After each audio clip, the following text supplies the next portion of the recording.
Good evening, everyone.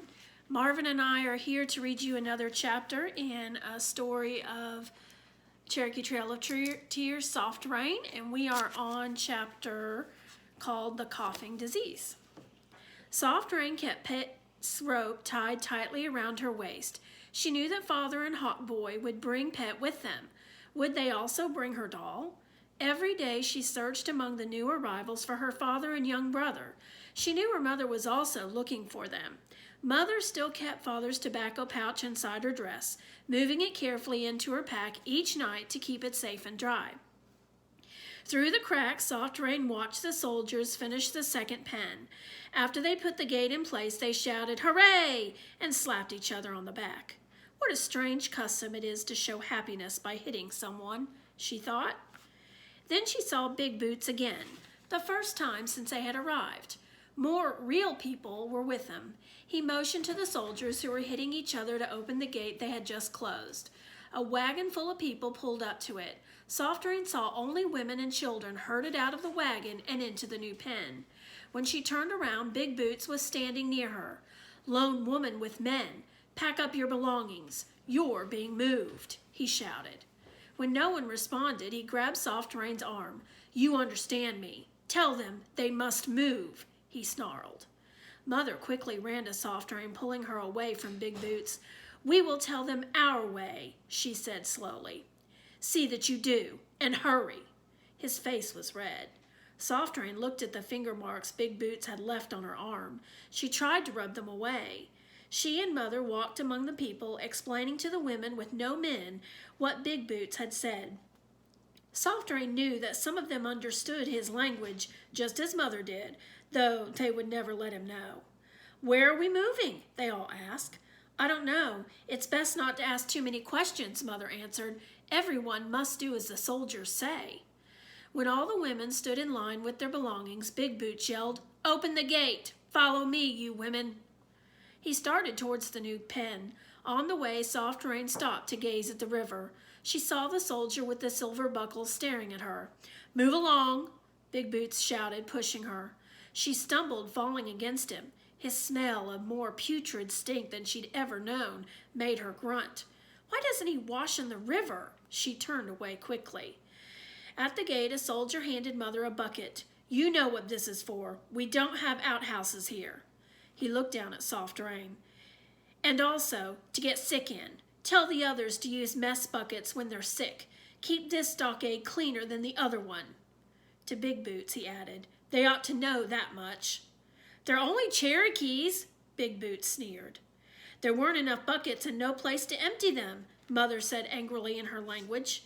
Soft Rain sniffed when she passed the soldier at the gate.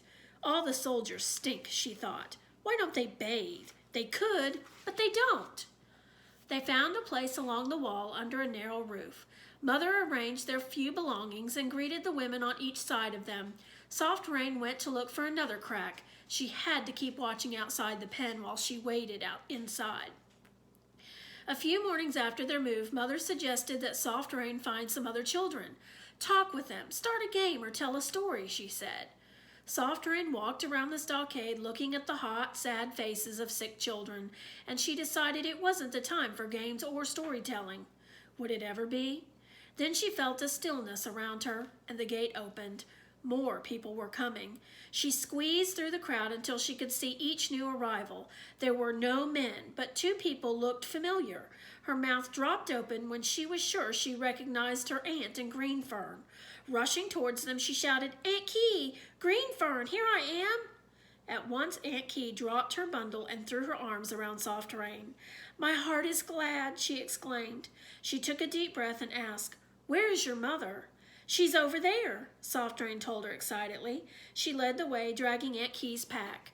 When the two sisters saw each other, they shrieked with joy, hugged each other, hugged the two girls, laughed, and then cried. Soft Rain cried too, tears of happiness, though not of sadness.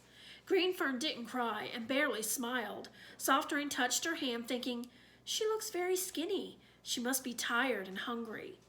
Mother quickly unwrapped the huge piece of bacon she had carried from home. Soft Rain's mouth watered as her mother sliced it. "Chew slowly," Mother warned, handing each of them a thin slice. Soft Rain did, until her piece was gone. My stomach likes our food best, she thought. Inside she felt warm, calm, and almost full. Green Fern could not be persuaded to eat her share. Mother carefully packed it away with the rest of the bacon. She quickly hid the knife, for they had seen the soldiers take away even small knives. No weapons, they said. Soft Rain listened while Mother and Aunt Key talked of being captured, of where Father Hawk Boy and Uncle Swimming Bear could be. When darkness came, she slept next to Green Fern. Once when she awakened, Green Fern was shivering and moaning. Soft Rain covered her cousin with part of her own blanket. The stirring of people and the heat of the day awakened her early. She lay motionless and content, thinking about having found Aunt Key and Green Fern. But will we ever find Father? Is he still at home picking our corn with Hawk Boy? She wished the soldiers would let her outside the stockade to bathe in the river. If only she could go back to their cabin and bathe. She missed playing in the cool creek water with Pet. She missed Father and Grandmother and Hawk Boy's laughter. As the sun grew in the sky, the stockade became busier and noisier with people and with flies. All day the flies buzzed and bit. All day Soft Rain complained of the heat and the sweat. "We smell like big boots," she told Green Fern, who replied by holding her nose. There were other bad smells too. Every day many people were sick and could not always get to a bucket in time. Mother tried to comfort some of the sick children whose mothers were also ill. 2 small ones died in her arms. "What makes them ill?" Soft Rain asked, brushing away a fly from her forehead. "The white men's diseases," Aunt Key muttered. "Unakas, the white men call themselves. Elder brothers, ha! I will not call them Unakas. Good elder brothers do not bring heartache and disease." One morning soon after her arrival, Green Fern awoke with Unaka disease. Red spots covered her face and arms.